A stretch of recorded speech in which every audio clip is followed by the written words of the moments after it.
In river bottom farming, there is a rule every family in the valley learned before they learned to read the almanac. Never build a life on ground the water remembers. Sarah Colby built hers there anyway, on 11 acres nobody else would take, with a dead man's notebook locked in a chest under her porch. And by the time the river came for her a second time, that chest was the only thing standing between her family and the current. Sarah had been a widow for 14 months when the bank sent the second letter. Thomas Colby had died in March of a fever that came on fast and left just as fast, taking with him the only steady hands the farm had ever known. He left behind 2 mules, a leaning barn, $40 in a coffee tin, and a note pinned to the kitchen door that Sarah never told anyone about, because it said only, "Ask Ezra for the low field. He knows what I meant to do with it." Ezra Colby was Thomas's older brother, and by the customs of the valley, he'd inherited the good half of the family holding, the high ground, the loam soil, the 200 yards of frontage that never flooded past the first terrace. Sarah and May had the other half, 11 acres of bottomland pinched between Miller's Creek and the Cumberland Fork, ground so low that in a wet spring the corn rows filled with standing water before the stalks reached a man's knee. "You'll want to sell it back to me," Ezra told her, standing in her dooryard with his hat in his hand and his tone doing a poor job of sounding sorry. "That ground's never grown a crop worth harvesting." Thomas knew it too. He just never had the heart to say so to your face. Sarah said nothing. She had learned, in 14 months, that saying nothing cost her less than arguing. She had also learned, 3 weeks earlier, where her husband kept his secrets. The porch of the house had a loose board, third from the steps, that Thomas always meant to fix and never did. May found it first, chasing the dog, a rangy blue heeler mix named Scout, under the porch after a rat, and it was Scout scratching, insistent and unwilling to quit, that led Sarah to kneel in the dirt with a lantern and find, wedged between 2 footing stones, a strong box the size of a bread loaf, locked, rusted at the hinges, with TJC burned crudely into the lid. It took her 2 days to find the key. It was sewn into the lining of Thomas's good coat, the one he'd been buried in his second best to save. Inside the chest, a notebook, water-stained but legible, 80-some pages in Thomas's cramped hand, and beneath it, folded in oilcloth, a set of drafting tools, a compass, a plumb line, a brass level, and a single sentence written on the notebook's first page, underlined twice. "The river does not fight the man who bends with it." Nobody in the valley had known that Thomas Colby spent 4 years, before he married Sarah, working the levee crews on the lower Cumberland, learning from a Choctaw crew foreman named Isham Levi how the old river peoples built earthworks that held when white men's straight walls washed out. He had never spoken of it. He had come home, married Sarah, and become a farmer, and the valley had only ever known him as a farmer, quiet and unremarkable, the younger Colby brother who'd taken the worst land without complaint. The notebook explained why. Sarah read it by lamplight for 6 nights running, May asleep against her shoulder, Scout curled at the hearth. The notes were technical, exact, written the way a careful man writes when he means for someone else to follow them later. There were sketches of what Thomas called a living berm, an earthwork built not of packed dirt alone, which cracked and slumped when it dried, but of dirt reinforced through and through with living willow, cut green and driven deep, so that as the willow rooted it knitted the whole structure together into something that flexed instead of breaking. There were notes on angle, a batter, he called it, of 1 foot of slope for every 3 feet of rise, never steeper, or the face would slough under saturation. There were notes on where to cut the willow, always from the creek's own banks, never from a nursery, because creek willow already carried the right fungus in its roots to bind quickly with wet ground. And on the notebook's 14th page, circled twice, a single warning in his own hand. The berm fails first where the water turns, not where it runs straight. Reinforce the bend before the field. Sarah did not understand engineering. She understood, only, that her husband had spent 4 years learning something the rest of the valley had never bothered to learn, and that he had chosen, of all the ground available to him, to give her the 11 acres where it would matter most. She began the following Monday. She worked alone the first 2 days, with May carrying water and Scout underfoot, cutting willow whips from the creek bank with a hand axe, each one 3 to 4 feet long, sharpened at the base. Thomas's notes called for the whips to be driven 18 inches into packed earth at a spacing of 1 foot, in staggered rows, then bound at the top with woven withies to lock them together before the earth was mounded over and tamped. She measured the first stretch of berm at 40 feet, running along the low bend where Miller's Creek curled hardest against her cornfield, the exact bend Thomas had circled twice. By the end of the second day, she had driven 340 willow stakes and mounded 3 feet of earth over them, and she stood back in the dusk feeling, for the first time in over a year, something close to pride. The rain came that Thursday, not a flood, only a hard 4-day soak, 6 inches by the gauge nailed to the smokehouse, and it was enough to test her. The berm held for a day and a half. Then, at the bend exactly where Thomas's warning was written, a 6-foot section slumped sideways into the creek, the earth sliding clean off the willow stakes like a wet blanket off a rope. Ezra rode down that same afternoon, ostensibly to check on his fence line, and found her standing calf-deep in creek mud, hauling collapsed earth back up the bank with a shovel too big for her. "Willow sticks and dirt," he said, not unkindly, but not gently either. "You're building a duck blind, Sarah, not a levee. Ground like this wants a man with a team of mules and 8 solid feet of packed clay, not a woman's fence mending." He shook his head. "Sell it to me.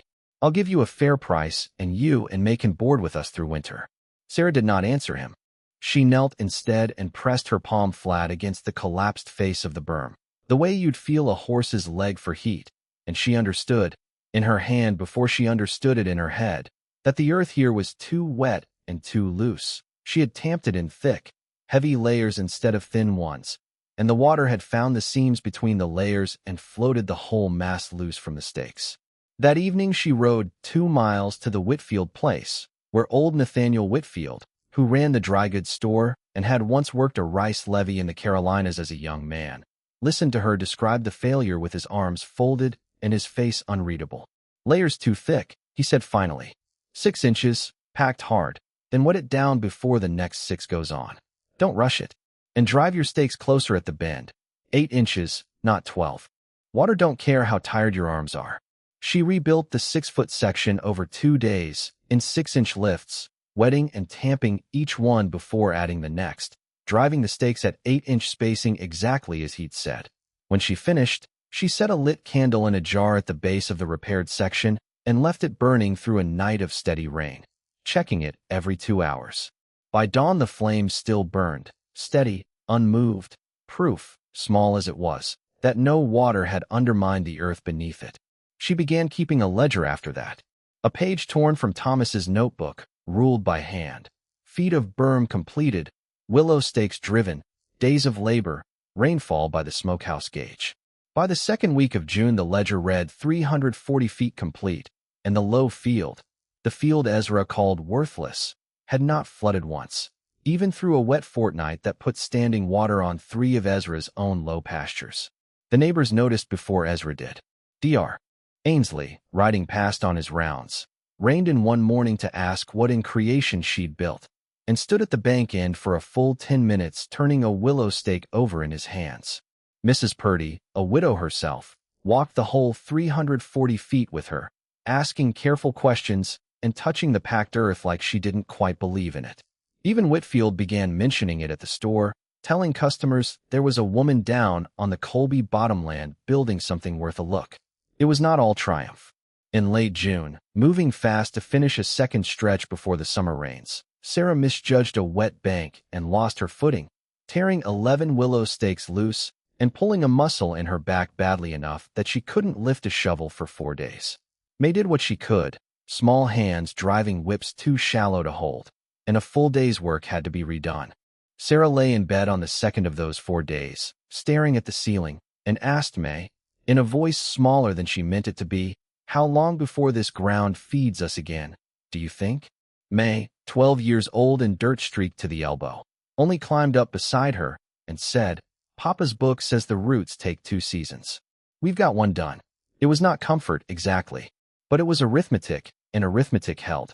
By August the berm ran 1,100 feet, curling the whole exposed bend of Miller's Creek along her cornfield, the willow rooted now and green along the crown, and Sarah's ledger showed something no one in the valley could argue with: a stand of corn, chest-high and tasseling, on ground that had never before produced past the ankle.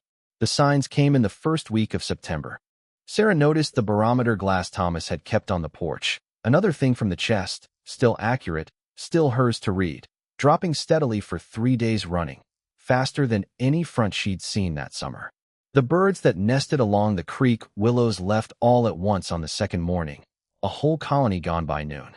Duke, the plow horse, would not settle in his stall on the third night, and Scout paced the porch until near dawn, refusing to lie down. Ezra, riding the fence line that same week, laughed when Sarah mentioned it to him at the property line. "A dropping glass and a nervous dog," he said. "That's not weather, Sarah, that's superstition. Fall storms come every year, and every year this valley stands." He did not reinforce anything. He simply rode home. Sarah did not argue with him.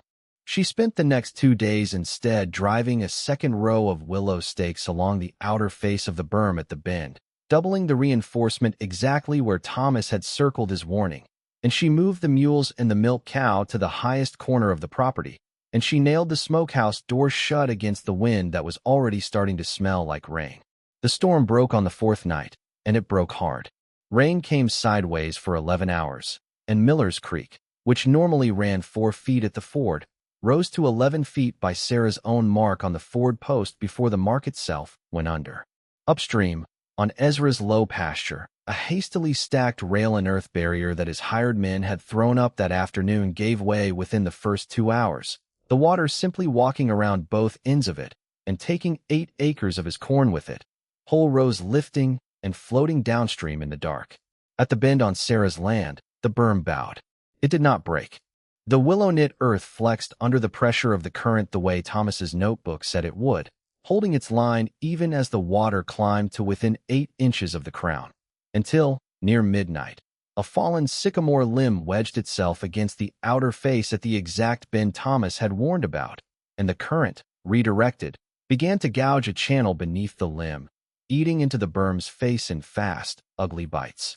Sarah went out into it with a lantern lashed to a fence post, and May holding a second lantern from the bank, both of them soaked through in the first minute, and she worked the limb free with a PV hook while the water tore at her skirts, and Scout barked without pause from the high ground, refusing to come down no matter how May called him.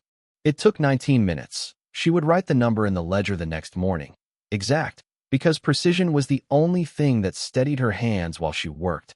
19 minutes of hauling and wedging before the limb broke free and washed downstream, and the gouged section, though raw and undercut, held its stakes and did not slide. It was past 1 in the morning when they heard shouting from upstream.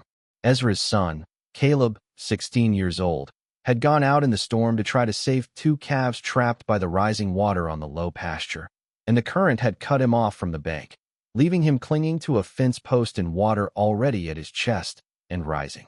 Ezra reached the bank on horseback and could do nothing. The water between them ran too fast and too deep for a man on foot, and there was no rope long enough at his own place to reach. It was Sarah's berm that saved him, though not by standing still. The willow and earth wall, still holding its bend after the sycamore limb tore loose, had slowed and narrowed the current just enough downstream of Caleb's position that when Sarah and May reached the near bank with 60 feet of hemp rope from the barn, rope Sarah kept coiled and ready because Thomas's notebook said a working levee crew never worked a flood without one. The water there ran slow enough to wait. Sarah tied the rope to Duke's harness, drove the horse into the shallows at the calmed water, and Caleb caught the trailing end on the second throw, hauling himself hand over hand to where the current no longer had the strength to take him. He came up the bank shaking, half-drowned, alive. Ezra said nothing to her that night.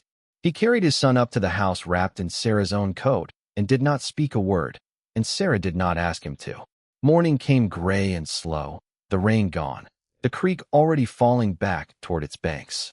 The damage, once the water cleared enough to walk the ground, told its own story in numbers nobody in the valley could dispute.